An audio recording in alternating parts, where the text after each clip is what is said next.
"Don't embarrass us," my mother hissed as we walked through the courthouse doors. "Just stay quiet and let the real lawyers handle this." I didn't respond. I just kept walking, my heels clicking against the marble floor with a confidence I'd spent years building. My father wouldn't even look at me, his eyes fixed on some point in the distance, like I was a stain he couldn't bear to acknowledge. Nothing new there. "My name is Anna. I'm 31 years old, and for most of my life, I've been the family disappointment.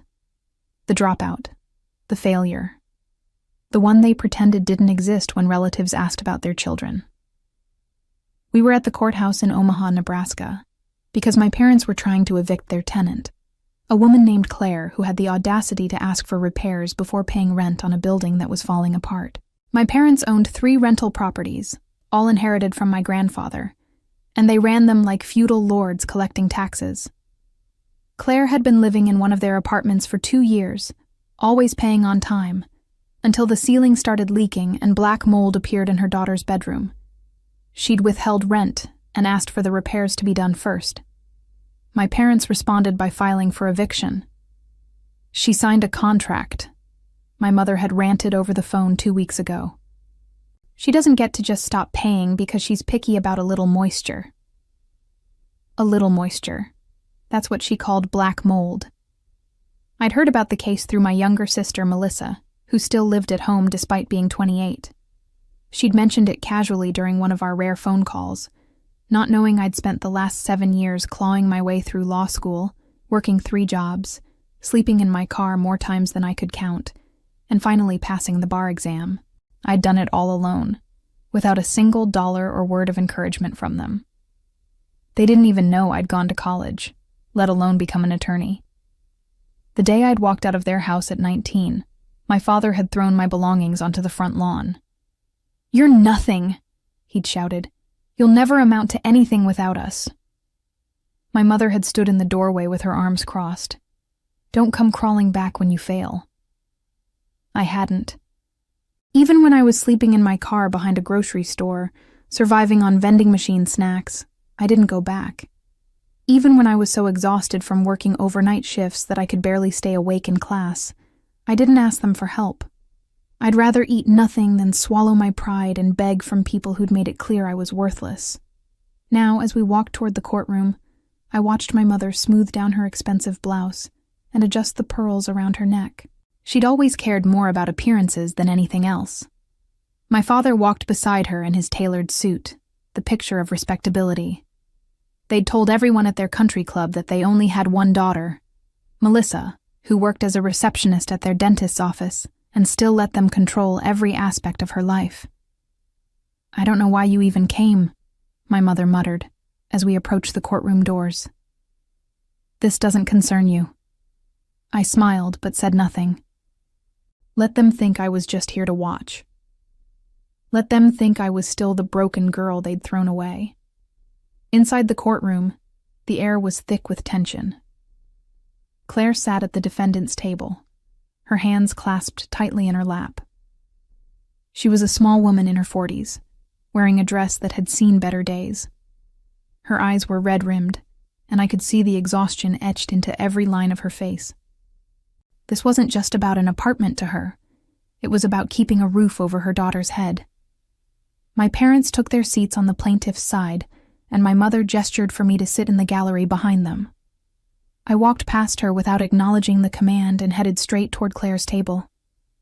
I could feel my mother's eyes burning into my back, could practically hear her mind racing to figure out what I was doing. "Excuse me," I said quietly to Claire. "I'm your attorney." Her eyes widened. I couldn't afford an attorney. I was going to represent myself. "Consider this pro bono," I said, setting my briefcase down. "I've reviewed your case, and you have every right to withhold rent until those repairs are made. Your landlord's violated the implied warranty of habitability."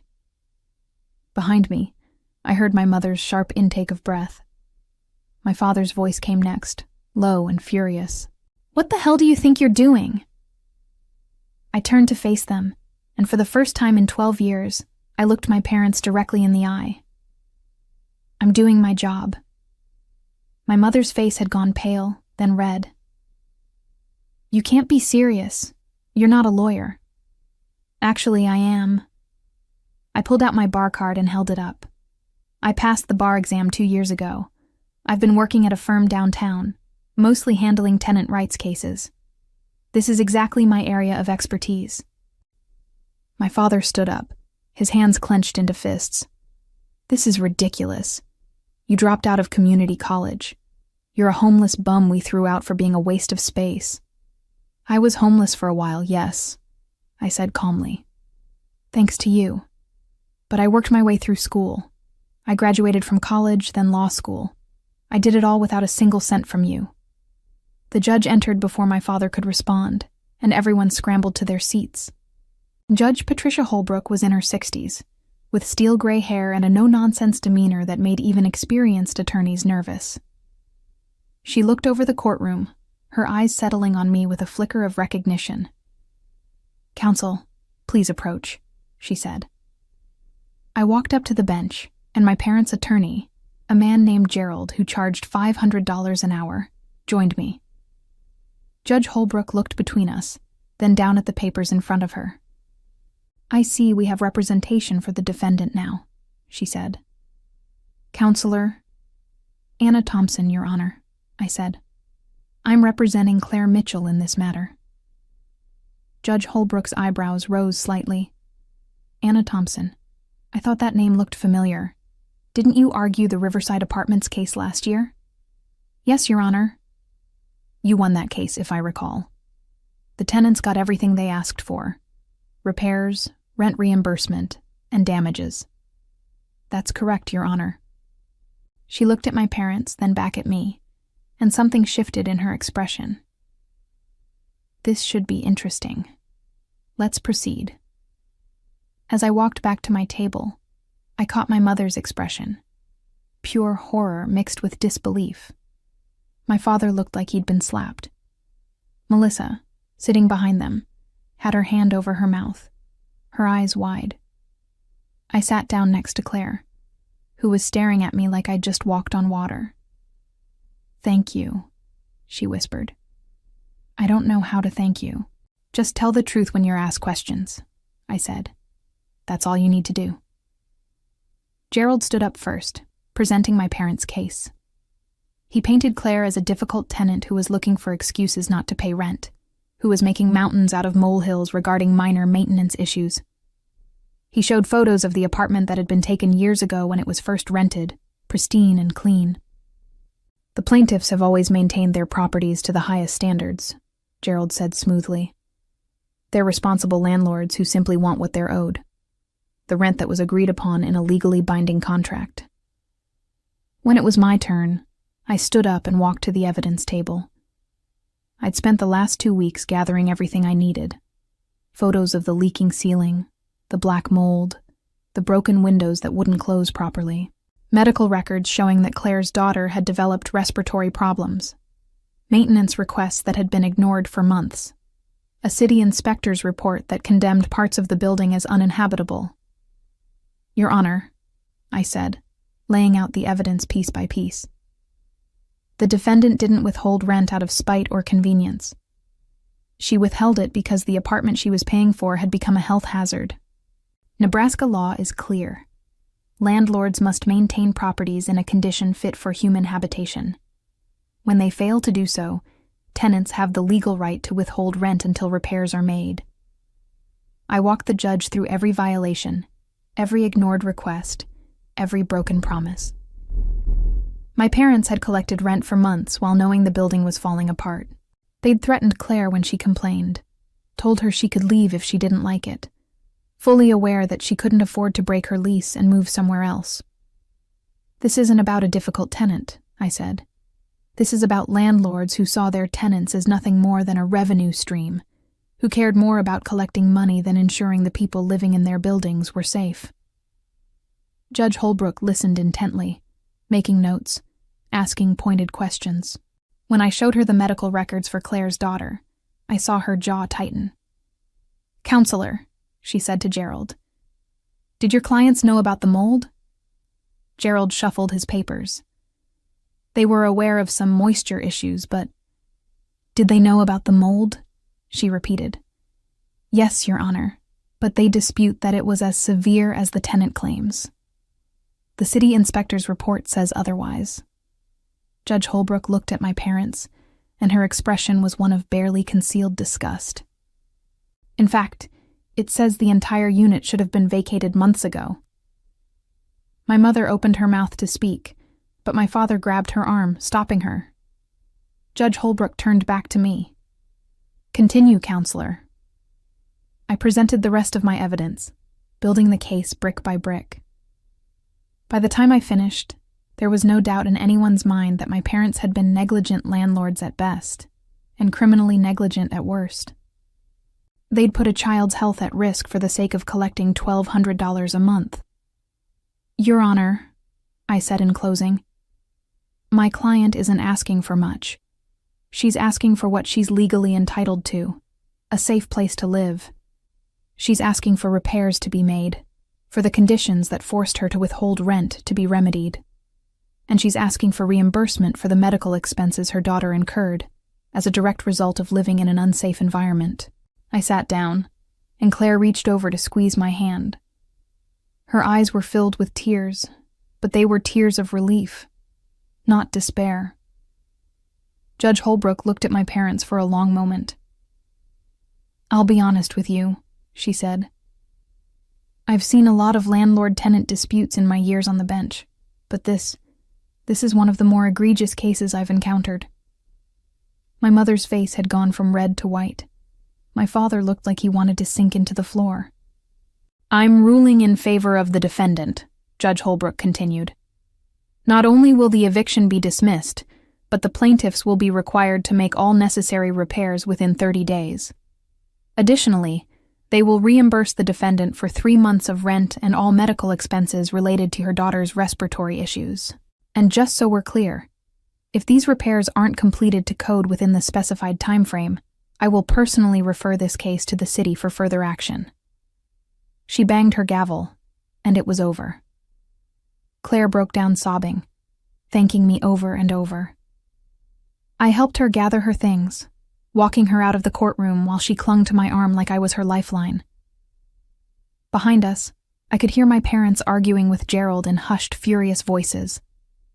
Outside the courtroom, Claire hugged me tightly. You saved us, she said. I don't know how I'll ever repay you. You don't have to, I said. Just take care of your daughter. She left, still crying, and I stood there for a moment, letting the weight of what had just happened settle over me. 12 years.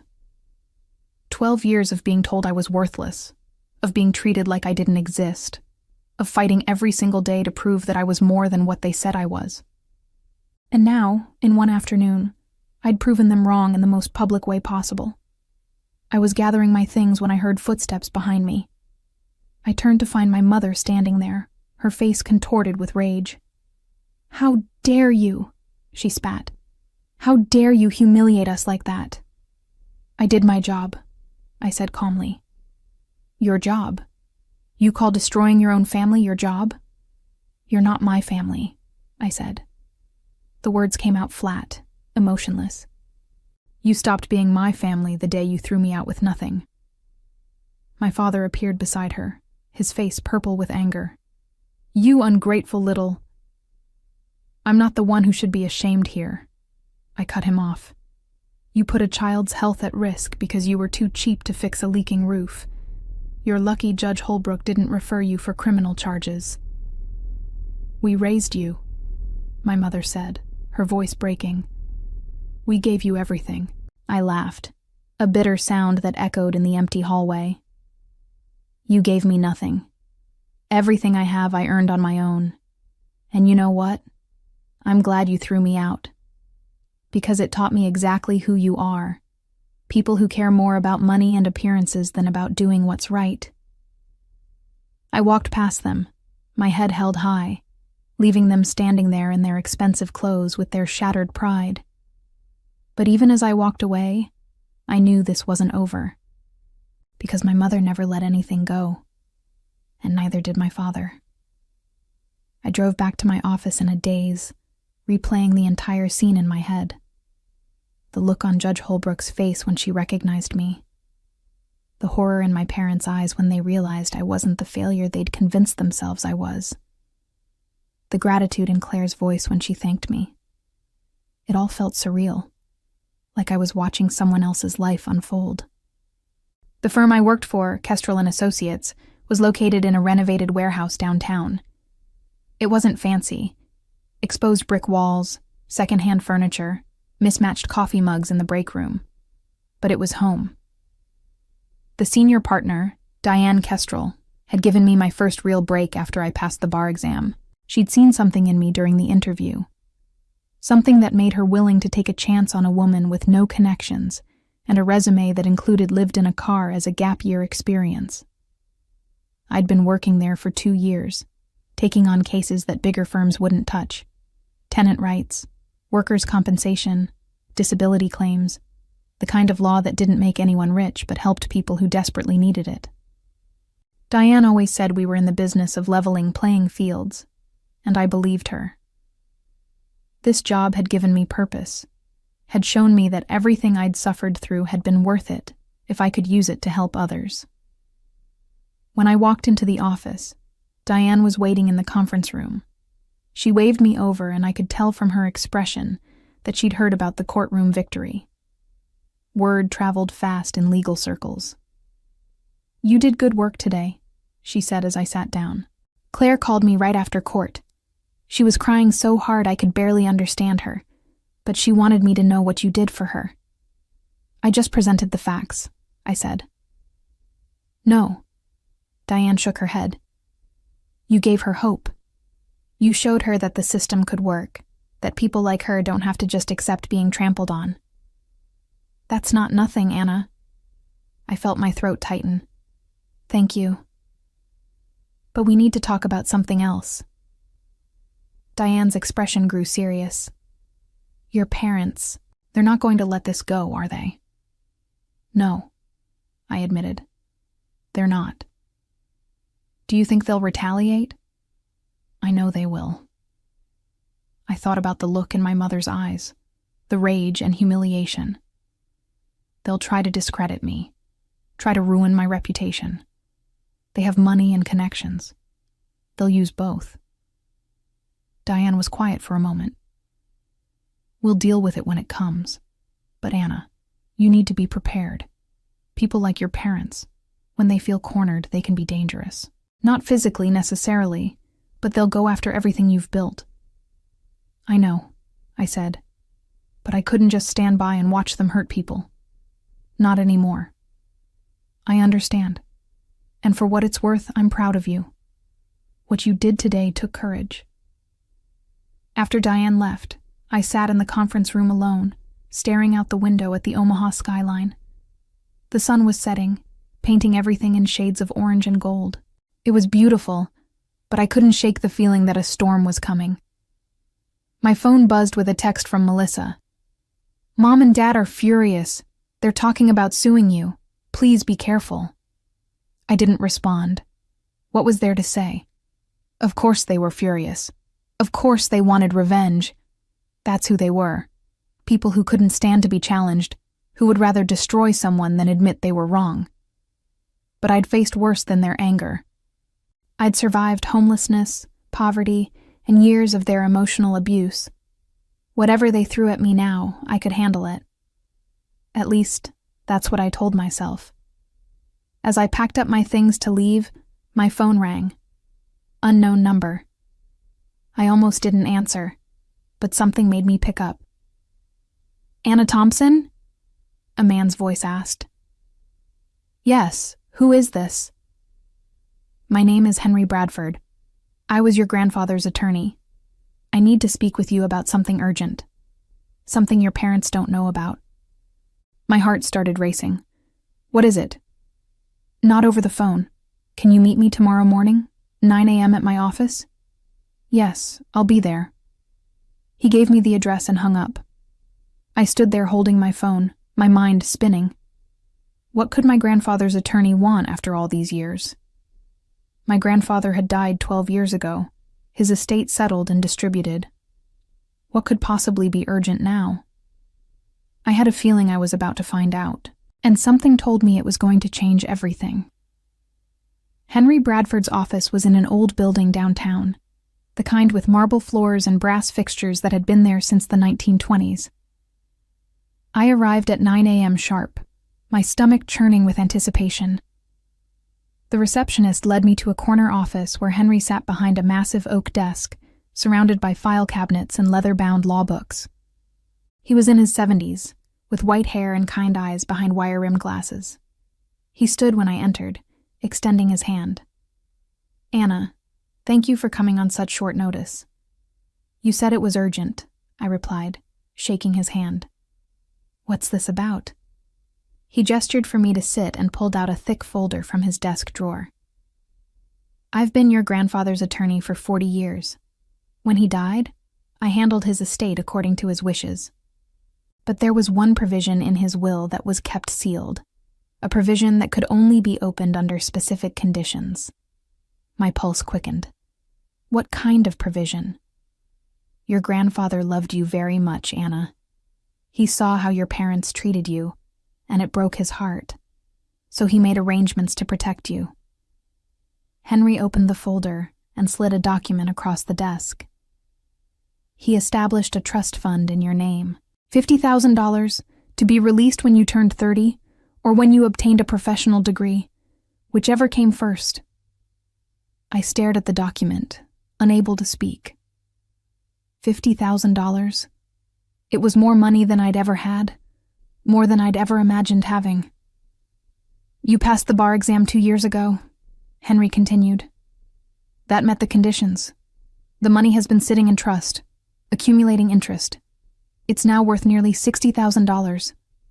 Why didn't you tell me sooner?" My voice came out as a whisper. "Your grandfather's instructions were explicit. The trust was to remain completely confidential until you met the conditions. He didn't want your parents to know about it, didn't want them to interfere or try to claim it for themselves. He knew them too well." I thought about my grandfather, the quiet man who'd always had a kind word for me when my parents didn't. He'd been the only one who believed I could be something more than what my parents said I was. "There's something else," Henry said, pulling out an envelope. "Your grandfather wrote you a letter. He asked me to give it to you when the time came." My hands trembled as I opened the envelope. Inside was a single sheet of paper covered in my grandfather's careful handwriting. "Dear Anna, if you're reading this, then you've done what I always knew you could do. You've made something of yourself despite everything they've thrown at you. I'm proud of you, even though I won't be there to tell you in person. I know your parents have made your life difficult. I've watched them favor your sister, watched them tear you down whenever you tried to rise. It broke my heart, but I couldn't change them. All I could do was try to give you a foundation to build on. This money isn't a solution to all your problems, but it's a start. Use it wisely. Build the life you deserve. And remember, you are worth more than they will ever understand. There's one more thing I need you to know. I was planning to change my will completely, to leave you half of everything, half the properties, half my savings. You deserved it more than they did, but I ran out of time. Be careful, Anna. Your parents are not good people. They care more about money than anything else, even family. Don't let them destroy you. You're stronger than they are. Love always." Grandpa tears streamed down my face as I read the letter. My grandfather had wanted to give me more. He'd been planning to change his will, to make sure I was truly taken care of. But he died before he could do it. "There's something you should know," Henry said gently. "The week before your grandfather died, your mother came to see me. She was asking questions about his will, about whether he'd made any recent changes. I didn't tell her anything, of course. Attorney-client privilege. But she was very persistent, very concerned about the estate. A chill ran down my spine. You think she knew he was planning to change the will? I can't say for certain. but the timing was suspicious. Your grandfather was in perfect health one week, and the next week he was dead. Heart failure, they said. But he'd just had a physical exam, and his doctor told him he had the heart of a man 20 years younger. What are you saying? Henry leaned back in his chair, choosing his words carefully. I'm saying that when someone stands to lose a significant inheritance, they might do things they wouldn't otherwise do. I'm saying that your grandfather's death was very convenient for your parents, and I'm saying that if you look closely at the circumstances, you might find some questions that were never properly answered. My mind was reeling. Was he suggesting what I thought he was suggesting? That my parents had something to do with my grandfather's death? I have no proof, Henry continued. Just an old lawyer's suspicions. But I thought you should know. Especially now that you've gone up against them in court. They've shown you what they're capable of when their money is threatened. Imagine what they might do if the stakes were even higher. I left Henry's office in a daze, clutching the folder with the trust documents and my grandfather's letter. $60,000. It was enough to pay off the student loans I was still chipping away at, enough to have a real emergency fund, enough to finally breathe. But all I could think about was Henry's words. Your grandfather's death was very convenient for your parents. I drove to the public library and spent the next 3 hours digging through old newspaper archives. I found my grandfather's obituary, brief and respectful. Died peacefully at home, surrounded by family. But there was another article, smaller, from a week later. A letter to the editor from my grandfather's longtime physician, Dr. Russell Hayes, expressing shock at the sudden death of a patient he'd just examined and declared healthy. I found Dr. Hayes' contact information and called his office. He'd retired 5 years ago, but the receptionist gave me his home number. When I called, he answered on the 3rd ring. Dr. Hayes? My name is Anna Thompson. I'm calling about my grandfather, James Thompson. You were his doctor. There was a pause. James Thompson. Yes, I remember him. A good man. His death was such a shock. Can I ask you something? You wrote a letter to the newspaper saying you were surprised by his death. Why? Another pause, longer this time. Are you asking as his granddaughter, or in some other capacity? I'm an attorney, and I have reason to believe there might have been something suspicious about his death. Meet me at Elmwood Park in an hour, Dr. Hayes said. There's something you need to know. Dr. Hayes was sitting on a bench near the pond when I arrived, feeding breadcrumbs to the ducks. He was in his 80s now, with stooped shoulders and liver-spotted hands, but his eyes were sharp and alert.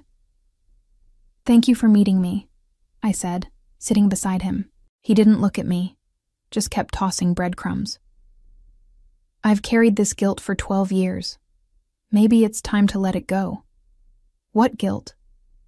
Your grandfather came to see me 2 days before he died. He was concerned about some symptoms he'd been having. Nausea, dizziness, tingling in his extremities. I ran some tests, but the results wouldn't be back for a week. I told him it was probably nothing, maybe a virus. I sent him home. What were the test results? They showed elevated levels of digoxin in his blood. Digoxin is a heart medication, but your grandfather wasn't taking any heart medication. The levels were high enough to cause arrhythmia, heart failure, high enough to kill someone. My breath caught. You're saying he was poisoned? I'm saying that someone gave him digoxin, probably in his food or drink over several days. By the time the test results came back, he was already dead. I went to the police, but they said there wasn't enough evidence to open an investigation. The medical examiner ruled it natural causes, heart failure. They said the digoxin in his system could have been a false positive, or residue from some other medication. Without an autopsy showing clear poisoning, they wouldn't pursue it. Why didn't you push harder? Dr. Hayes finally looked at me, and I saw shame in his eyes. Your father came to see me. He said the family wanted to remember James peacefully, without the trauma of an investigation. He said it would destroy your grandmother to think someone had hurt him, and he offered me money, a lot of money, to let it go. To accept the medical examiner's ruling and move on. You took the money. To my eternal shame, yes. I was 3 years from retirement, and my wife had just been diagnosed with cancer. We needed the money for her treatment, so I told myself it was probably nothing, that I was seeing conspiracies where there were none. I let them bury your grandfather without answers. I felt sick. My father had bribed Dr. Hayes to stay quiet about evidence of poisoning, which meant he knew exactly what had killed my grandfather, which meant he'd either done it himself or helped cover it up. Dr. Hayes, would you be willing to testify to this? To put it in a sworn statement? He nodded slowly. Yes. I'm old now, and my wife passed away 5 years ago. I don't need their blood money anymore, and I don't want to die carrying this secret. If you're going after them, I'll help you. I got Dr. Hayes' statement recorded and notarized that same afternoon. Then I went straight to the district attorney's office. The DA, a sharp woman named Catherine Morris, listened to everything I had to say. She looked at the documents, read Dr. Hayes' statement, and leaned back in her chair. This is serious, she said. If what you're saying is true, we're looking at murder. But it's been 12 years. Physical evidence will be long gone. We'd need more than just elevated digoxin levels and a doctor's suspicions. What about motive? I asked. My grandfather was about to change his will. My parents stood to lose millions if he did. Henry Bradford, his attorney, can testify that my mother was asking questions about the will right before he died. That's circumstantial. We need something concrete. Bank records showing they were in financial trouble. Proof they purchased digoxin. Witnesses who saw them administering it. Something. I left the DA's office feeling frustrated. I had enough to raise suspicions, but not enough to prove anything. My parents had covered their tracks well. But then I remembered something. When I was younger, before everything fell apart, my mother kept meticulous records of everything. She had files for every receipt, every bill, every transaction. She was obsessed with documentation, with having proof of everything. And if she was that obsessive 12 years ago... I called Melissa. We hadn't spoken since the courthouse, and I wasn't sure she'd answer. But she did, on the 4th ring. Anna, she said quietly, I need your help with something. I can't. Mom and Dad are furious about the court case. They've forbidden me to talk to you. Melissa, I think they killed Grandpa. Silence on the other end. Then, what? I told her everything. The trust fund, Henry's suspicions, Dr. Hayes' statement about the digoxin poisoning. I told her about my grandfather's plans to change his will, about my mother's suspicious visit to Henry's office, about the bribe to Dr. Hayes. That's impossible, Melissa said, but her voice wavered. They couldn't. They put a child's health at risk to save money on repairs, I said. They threw me out onto the street when I was 19. They sued me for emotional distress when I stood up to them. What makes you think they're above murder? But Grandpa, he was their father. He was also worth $2 million, and they were about to lose half of it. Melissa was quiet for a long time. Then she said, What do you need from me? Mom keeps records, right? Financial documents, receipts, everything. Does she still have files from 12 years ago? Yes. She keeps everything in the storage room in the basement. It's all organized by year. I need you to look for anything from the months before Grandpa died. Bank statements, credit card bills, pharmacy receipts. Anything that might show they were in financial trouble, or that they purchased digoxin. Anna, I can't just go through their private files. Yes, you can, because if I'm right, they murdered our grandfather for money, and they've spent the last 12 years living off that blood money while letting everyone think he died naturally. Don't you want to know the truth? Another long silence. Then, I'll look. But Anna, if I find something, if this is real, what happens to them?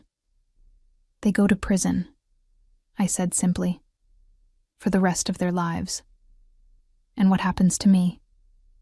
I didn't have an answer for that. Because if my parents went to prison for murder, Melissa would be left alone. The golden child, the favorite, the one they'd spent their lives protecting and spoiling. She'd have nothing. No family, no support, no illusions left about who her parents really were. I'm sorry, I said finally, but the truth matters more than comfort. I'll call you tomorrow, Melissa said, and hung up. I sat in my car outside the DA's office, staring at my phone. I'd just asked my sister to betray our parents, to help me send them to prison. Part of me felt guilty about it, but a larger part felt nothing but cold determination. Because if they'd really killed my grandfather, they deserved whatever happened to them. The next 24 hours were the longest of my life. I couldn't sleep, couldn't focus on work. I kept imagining what Melissa might find, kept playing out scenarios in my head. What if there was proof? What if there wasn't? What if Melissa changed her mind and told our parents what I was doing? But the next evening, Melissa called. I found something, she said, her voice shaking. Anna, I found something bad. We met at a coffee shop on the edge of town, far from anywhere our parents might see us. Melissa looked terrible, pale and hollow-eyed, like she hadn't slept either. She sat across from me and slid a folder across the table with trembling hands. I went through everything, she said. Bank statements, credit card bills, all of it. And I found these. I opened the folder. Inside were copies of credit card statements from the 3 months before my grandfather died. There were charges to pharmacies, medical supply companies, online retailers. Melissa had highlighted several entries in yellow. This one, she pointed to a charge from an online pharmacy, is for Digitalis purpurea seeds. That's foxglove. It contains digoxin naturally. You can extract it if you know how. My heart pounded. They bought the poison. That's not all. She pulled out more papers. Look at these bank statements. 2 months before Grandpa died, their checking account was overdrawn by $30,000. They had maxed out 3 credit cards. They were drowning in debt. I stared at the numbers. My parents had been nearly bankrupt. They'd made bad investments, overspent, and run themselves into a financial hole. And then, conveniently, my grandfather died, and they inherited everything. There's more, Melissa said quietly. She pulled out a small notebook. I found this hidden in Mom's desk drawer. It's her handwriting. I opened the notebook. The first few pages were ordinary. Grocery lists, appointment reminders, nothing unusual. But then I found a page dated 3 weeks before my grandfather's death. Jay says he's changing the will, giving half to Anna. Can't let that happen. We'll lose everything. Need to act fast. My hands shook as I turned the page. Research shows digoxin hard to detect. Natural compound. Could look like heart failure. Jay takes tea every morning. Easy to add to tea. The next entries were dosage calculations, research notes about how much digoxin would be needed to cause heart failure without being immediately obvious. The final entry was dated the day after my grandfather died. It's done. Doctor said heart failure. No one suspects. We're safe. Properties are ours. I looked up at Melissa, and she was crying silently, tears streaming down her face. She killed him, Melissa whispered. Mom killed Grandpa. She planned it. She researched it. She did it. And Dad must have known. He helped cover it up. I carefully photographed every page with my phone, then looked at Melissa. Are you willing to testify to where you found these? To confirm this is your mother's handwriting? She nodded, wiping her eyes. I have to. I can't protect them anymore. Not after this. Grandpa was good to us. He loved us. And they killed him for money. Melissa, once we take this to the police, there's no going back.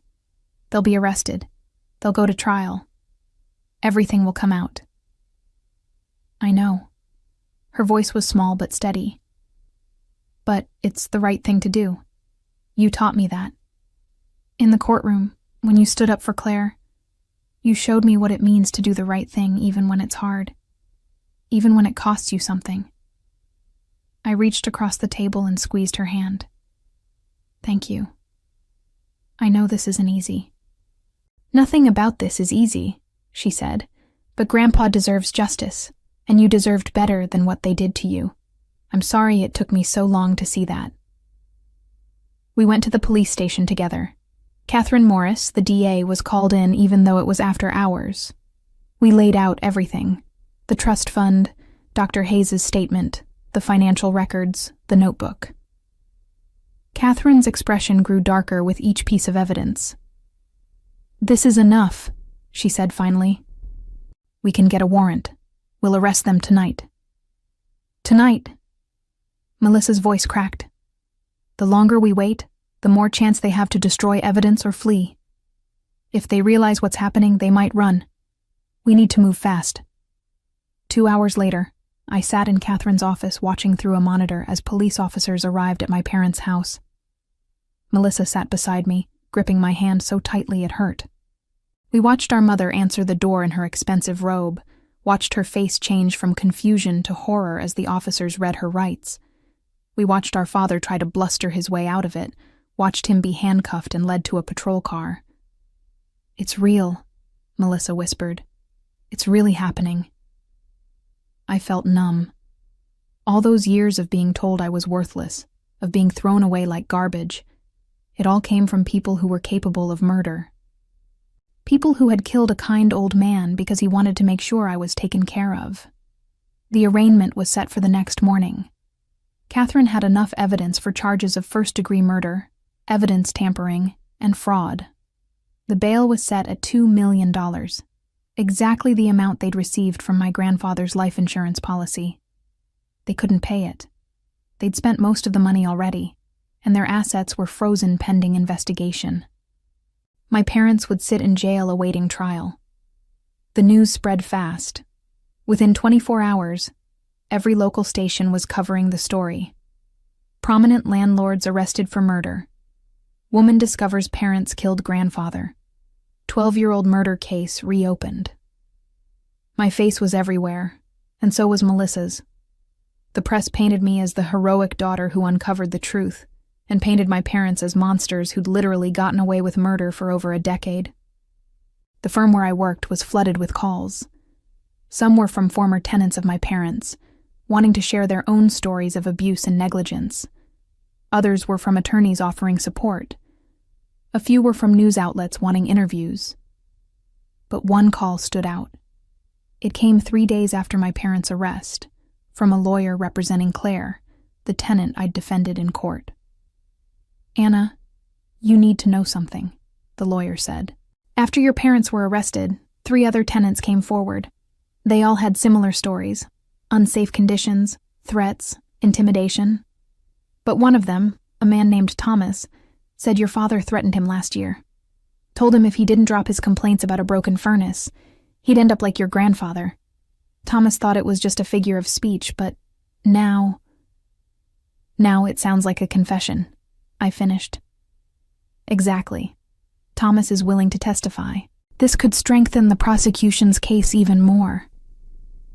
I thanked the lawyer and hung up. My father had practically admitted to murder, had used my grandfather's death as a threat. The arrogance of it, the absolute certainty that they'd gotten away with it and would never be caught. It made me sick. That evening, Melissa and I met at my apartment. She'd moved out of our parents' house, was staying with a friend while she figured out her next steps. She looked lost and broken, but there was something else in her eyes too, a kind of clarity she'd never had before. I keep thinking about all the signs I missed, she said, or maybe didn't want to see. The way they talked about Grandpa after he died, like they were relieved more than sad. The The way they spent money so freely right after the inheritance came through.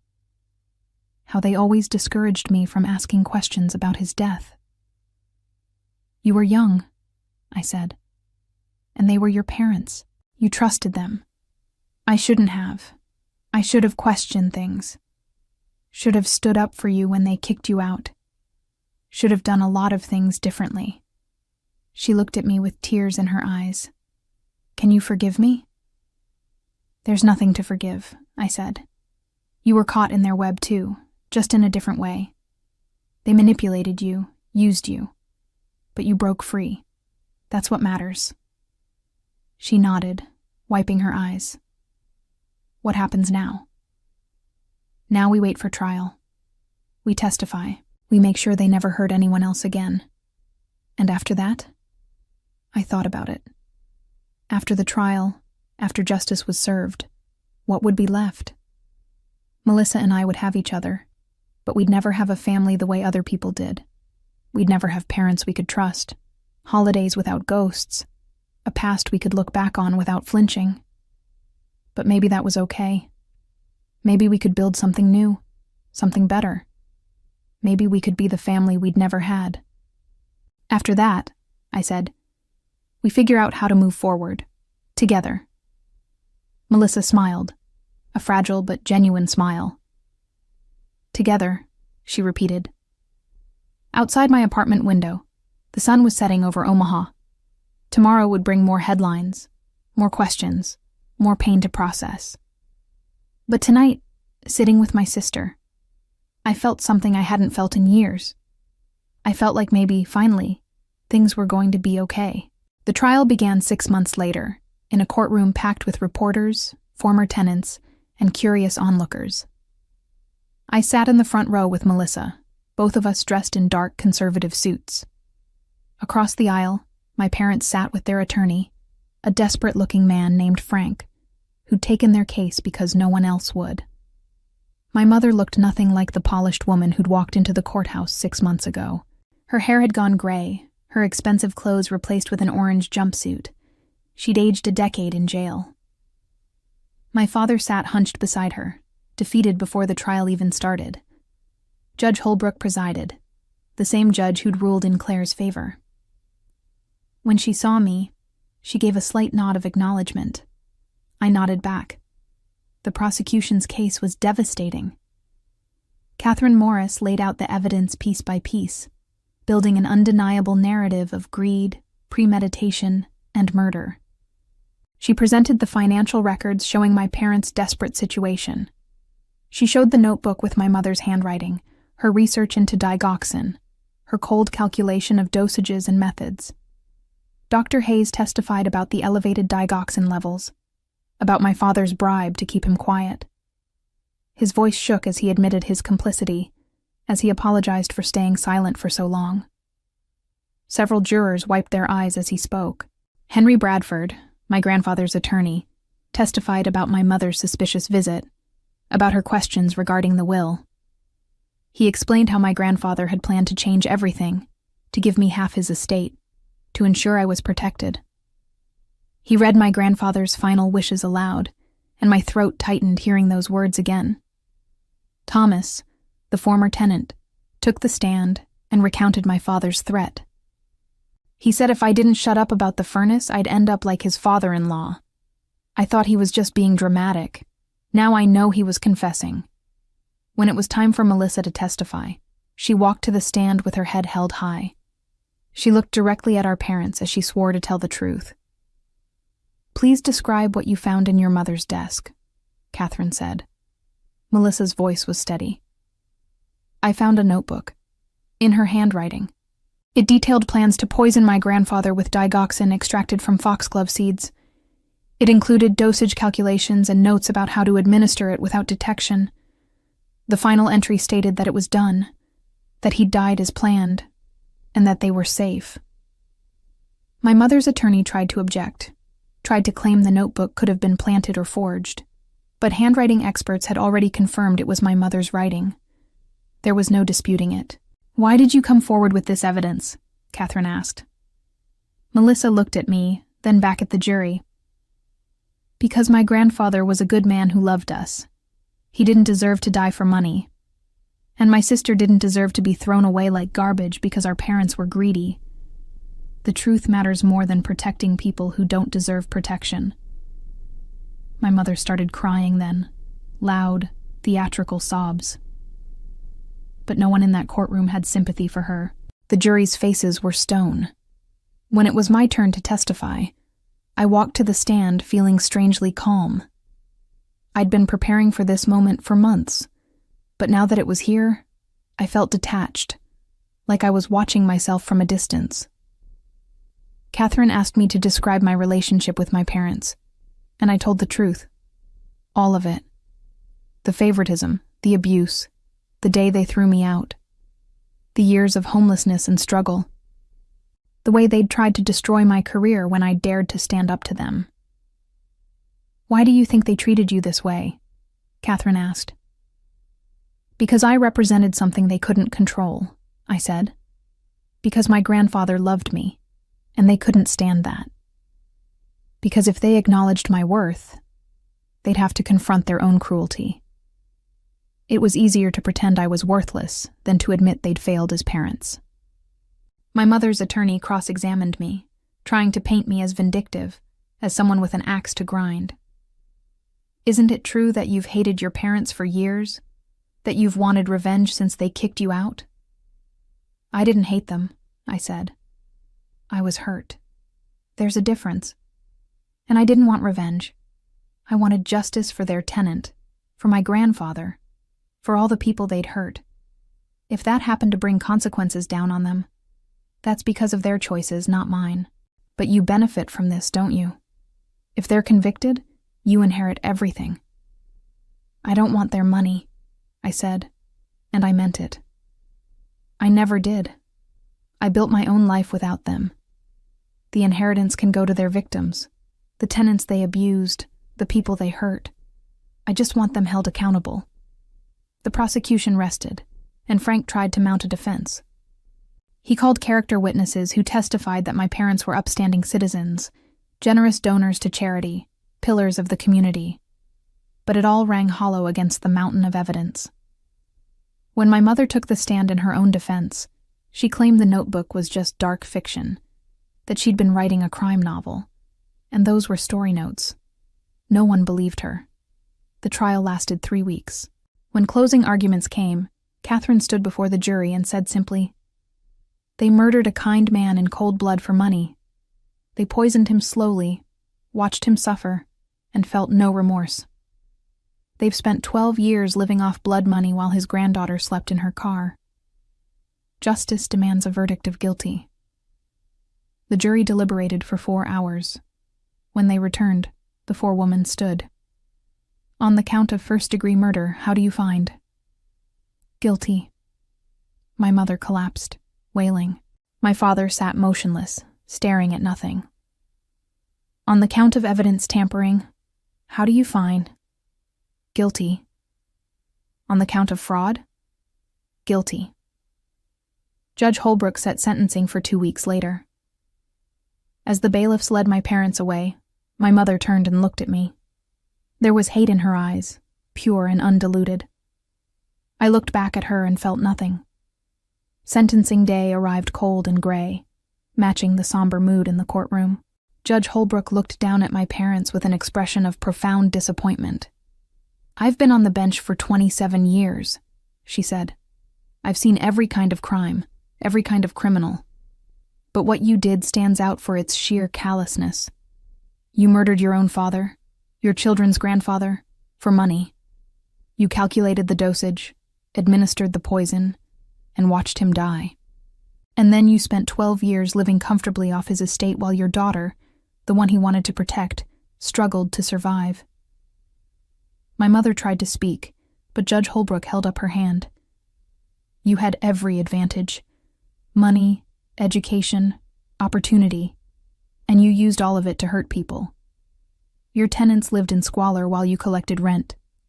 Your daughter was thrown out to fend for herself. And your father, a good man by all accounts, was murdered in his own home. The law requires me to sentence you, but I can tell you that no sentence will ever be enough for what you've done." She looked at the papers in front of her. "On the count of first-degree murder, I sentence you each to life in prison without the possibility of parole. On the counts of evidence tampering and fraud, I sentence you each to an additional 15 years, to run consecutively. You will spend the rest of your lives behind bars, and that is far less than you deserve." The gavel came down with finality. My mother screamed, a sound of pure anguish that echoed through the courtroom. My father sat silent, tears streaming down his face. As they were led away, my mother turned to me one last time. "I hope you're satisfied," she spat. "You've destroyed this family." "No," I said clearly, standing up so she could hear me.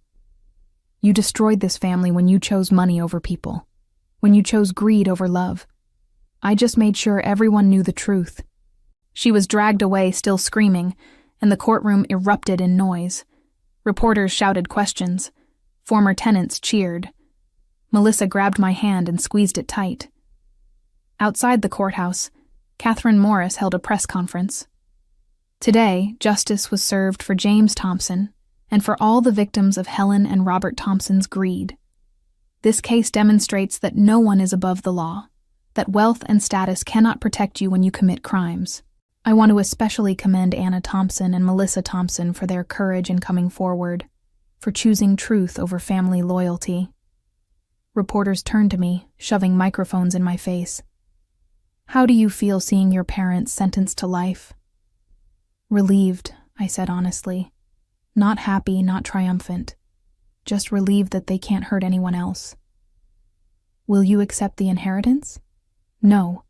Everything they have will go to a fund for their former tenants, the people they actually hurt and exploited. That's what my grandfather would have wanted." "What's next for you?" I thought about it. I'm going to keep doing what I've been doing, helping people who need legal representation but can't afford it, making sure landlords are held accountable, trying to make the system work for people who usually get trampled by it. That night, Melissa and I went to my grandfather's grave. We hadn't been there together since the funeral 12 years ago. The headstone was simple. James Thompson, beloved father and grandfather. 1940-2013. "We got them, Grandpa," Melissa said softly, kneeling by the stone. "They're going to pay for what they did to you." I knelt beside her. "I'm sorry it took so long. I'm sorry you didn't get to see me become an attorney, didn't get to see me prove them wrong. But I hope you know I never forgot what you told me, that I was worth more than they said." You were right. We sat there for a while in silence, the cold wind rustling through the bare trees. Finally, Melissa spoke. "What happens to us now? We're orphans in a way. No parents, no family except each other." "We build something new," I said. "Something better. We become the family we never had." "I'd like that." She smiled, a real smile this time. "You know, I've been thinking about going back to school, maybe becoming a paralegal, working with you at the firm. Diane would love that. We're always short-staffed." "It's strange," Melissa said. "I spent my whole life trying to be what they wanted.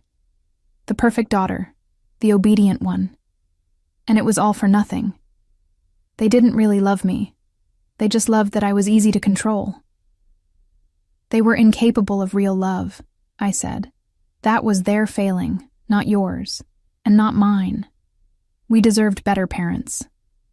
Grandpa knew that." We left flowers on the grave, violets, his favorite. As we walked back to the car, I felt something shift inside me. The anger that had driven me for so long, the need for vindication, the burning desire to prove myself. It was fading. Not gone entirely, but quieter now. Manageable. "Anna," Melissa said as we drove away. "Thank you for not giving up, for fighting, for showing me what courage looks like." "You showed courage too," I said. "Coming forward with that evidence, testifying against them, That took strength I'm not sure I would have had in your position. We were both strong, she said, just in different ways, but we're stronger together. I smiled. Yeah, we are. The road ahead was long, but for the first time in my life, I wasn't facing it alone. And that made all the difference. 3 months after the sentencing, I stood in the conference room at Kestrel & Associates, looking at the faces of 23 former tenants of my parents' properties. They'd all come at my invitation to learn about the restitution fund that had been established. The court has ordered the liquidation of all assets belonging to Helen and Robert Thompson, I explained. The 3 rental properties have been sold. Personal assets, investments, everything. After legal fees and court costs, there's approximately $1.8 million remaining. That money will be divided among all verified victims, tenants who suffered due to unsafe living conditions, people who paid medical bills because of their negligence, anyone who was harmed by their actions. Claire, the woman whose case had started everything, raised her hand. How much will each person get? It depends on the severity of harm and documentation of damages, but we estimate between $30,000 and $70,000 per person. Some will get more if they can prove significant medical expenses or ongoing health issues. A man in the back stood up. That money should go to you. You're the one who brought them down. You sacrificed everything to get justice. I shook my head. I didn't do this for money. I did it because it was right. This money belongs to the people they hurt. I have my grandfather's trust fund. That's more than enough. The meeting continued for another hour, with people sharing their stories, crying, hugging each other. These were people who'd been victimized and silenced, who'd thought no one cared about their suffering. Now they were being heard, being compensated, being vindicated. After everyone left, Diane came into the conference room. That was a good thing you did. A lot of lawyers would have taken a hefty portion as fees. I'm not interested in profiting from my parents' crimes, I said. Besides, I have enough. The trust fund paid off my loans and gave me a cushion. I don't need more. Speaking of which, Diane said, I have a proposition for you. I'm getting older, thinking about retirement in a few years. I'd like you to consider becoming a partner, eventually taking over the firm entirely. I stared at her. Are you serious? Completely. You're the best attorney I've ever trained. You care about the clients, you fight like hell, and you understand what it's like to be powerless. This firm needs someone like that at the helm. I don't know what to say. Say yes, Diane smiled. Think about it. We can discuss details later. That evening, I met Melissa for dinner at a quiet restaurant downtown. She'd started classes at the community college, working toward a paralegal certificate. She looked healthier than I'd seen her in years, with color in her cheeks and light in her eyes. How was your day? She asked. Surreal, I admitted. I distributed almost $2 million to people our parents victimized, and Diane offered to make me a partner in the firm. Melissa's eyes widened. That's incredible. Are you going to accept? I think so. It feels right, you know? Like everything I went through led to this. Grandpa would be proud, she said softly. You became exactly who he knew you could be. We ordered our food and talked about normal things, her classes, my cases, whether we should adopt a cat for my apartment. It felt strange and wonderful to have a normal conversation with my sister, to have a relationship not poisoned by our parents' manipulation.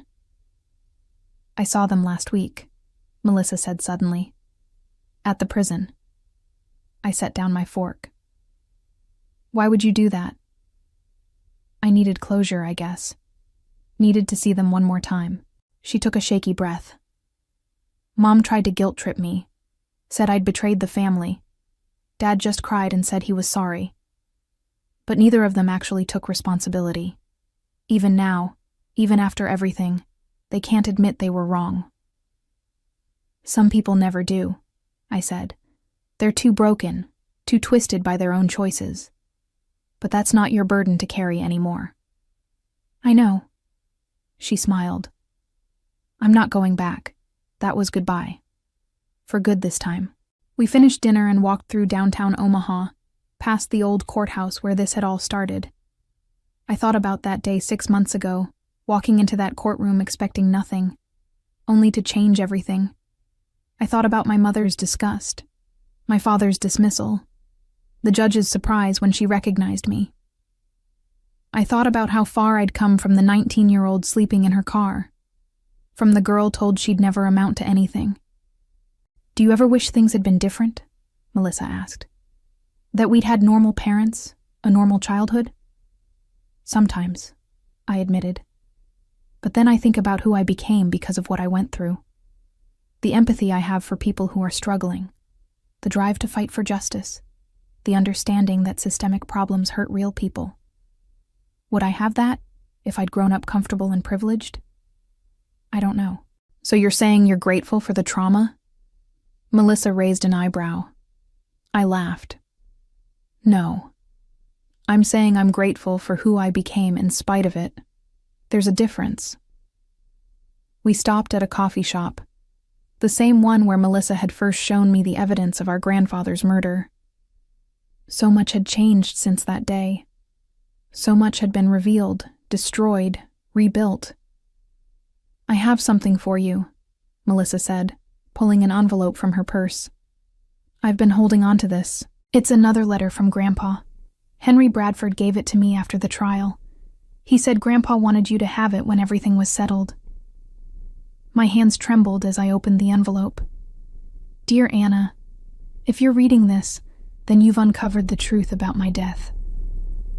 I suspected your parents might try something. I saw the way they looked at my estate, the calculations in their eyes.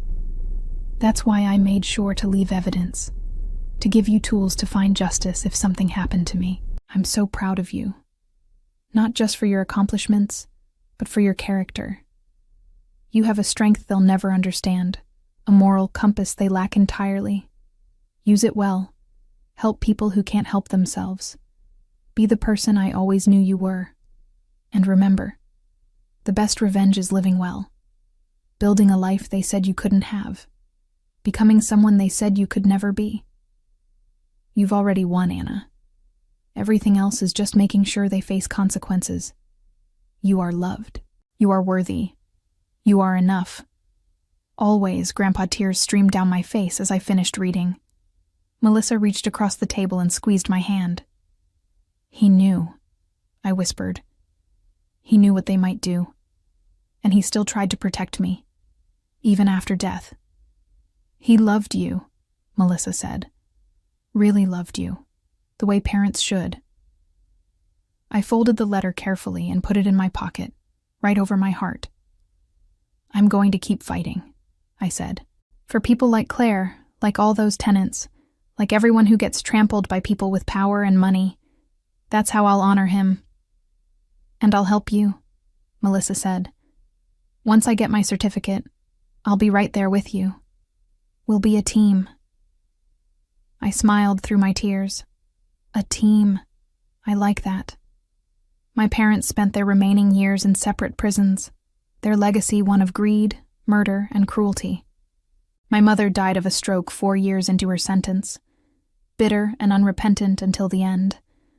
My father lived longer, spending his days in the prison library, supposedly trying to understand where he'd gone wrong.